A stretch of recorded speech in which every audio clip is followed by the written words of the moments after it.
What if the system you trusted to save your father's life froze the moment you needed it most? Not a bill, not a shopping trip, but a life, hanging in the balance.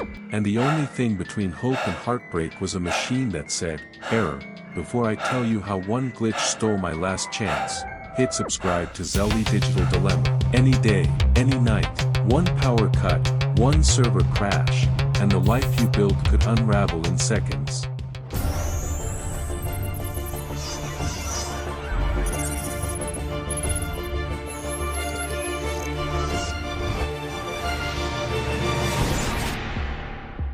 This is Evan, 34, a software engineer by trade, but a hiker at heart. On weekends, you'll find him halfway up a mountain trail, boots muddy, lungs full of air that feels cleaner than the city ever could. He lives in a cramped apartment downtown, walls thin enough to hear neighbors argue, but every month he tucks away a little savings. His dream?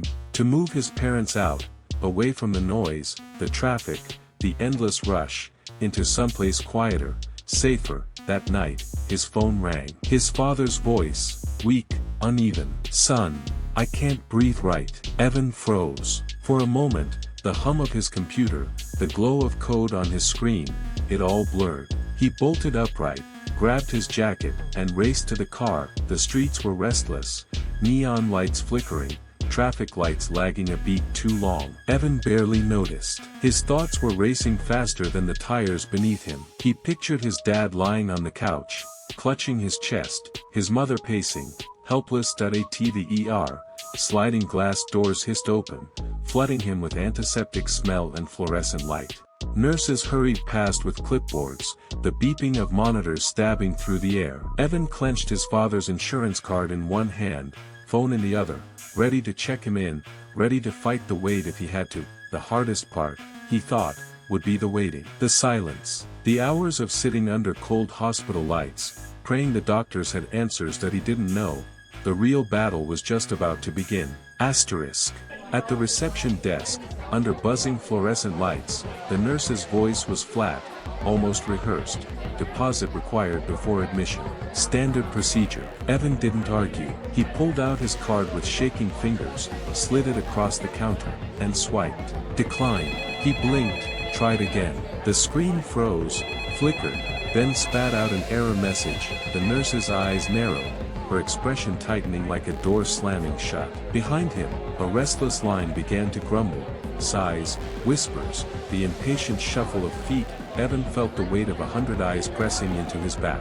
His father, pale in the wheelchair, lips dry, leaned forward just enough to whisper, almost apologetic, "Son, please, hurry." Evan's throat clenched. He swiped again. Same error. His palms were slick now, sweat mixing with the plastic of the card. The nurse repeated herself, firmer this time, as though the machine's verdict was final. Around them, the hospital pulsed with urgency, monitors beeping, gurneys rushing past, overhead speakers calling codes. And yet, for Evan, time slowed to a crawl. His father's breathing was ragged, his card, useless, his money, locked in digital purgatory. For the first time that night, fear wasn't just about his father's heart. It was about the system crumbling right when he needed it most. Evan yanked out his phone, thumb trembling as he opened his banking app. The screen froze mid-load. He killed it, reopened. Same result, a spinning wheel, mocking him. His reflection stared back in the black glass, sweat dripping down his temple. Behind the counter, the nurse tapped the desk with impatient fingers, sharp, rhythmic, like a countdown clock. Her eyes said what her voice didn't. Hurry up or move aside. That Evan's chest tightened. His father wheezed in the chair, eyes fluttering shut. Panic clawed at him. Without a word, Evan bolted, sprinting toward the nearest ATM, but when he went around the corner, his hope was gone. A line of 20 people stretched into the parking lot, their faces lit by the cold glow of phone screens and flickering ATM displays. Each machine word, beeped, and then spit out cards with a cruel rejection. A man cursed, slamming his fist against the steel. Another kicked the base, sparks of frustration louder than the hum of failing circuits. A woman sobbed quietly, clutching her child.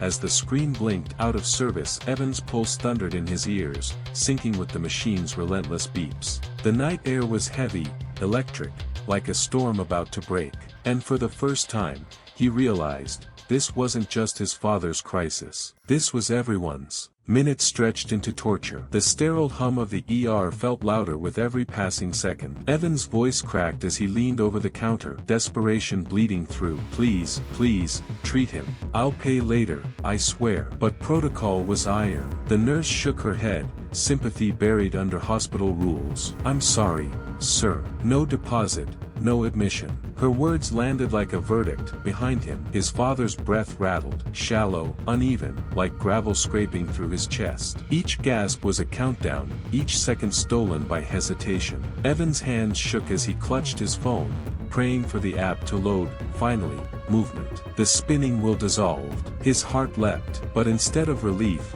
the screen bled red. A single banner glared back at him. Security lockout. Suspicious activity detected.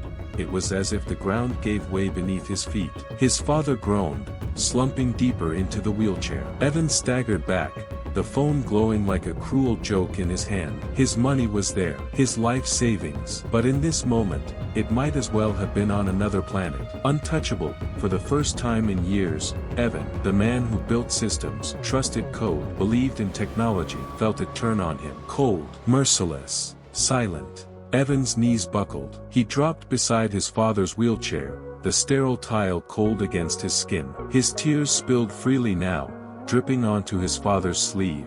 Around them, machines hummed, monitors blinked, doors hissed open and shut, the soundtrack of a hospital that was supposed to heal. Yet none of it mattered. None of it was for them. He gripped his father's trembling hand, knuckles white, whispering through the lump in his throat, "Just hold on, Dad, please. Just hold on." His voice cracked on the last word, swallowed by the mechanical rhythm of beeps and alarms in the distance. Every second stretched like an eternity. His father's chest rose shallowly, fell heavily, rose again, a fragile rhythm fighting to keep time. And all Evan could do was watch, powerless. The truth hit him with a weight heavier than grief.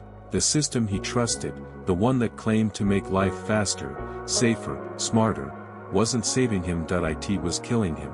And then, just like that, the system revived. Lights blinked back to life. Monitors rebooted. Cards swiped, and this time, the screens flashed green. The hospital felt a wave of relief. People in waiting rooms sighed, phones buzzed with new connections, and nurses cheered softly.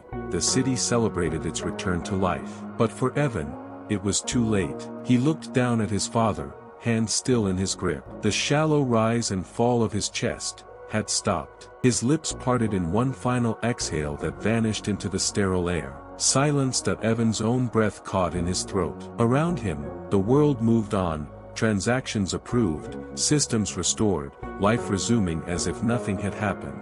But in his arms, everything had changed. The system had come back. But his father hadn't.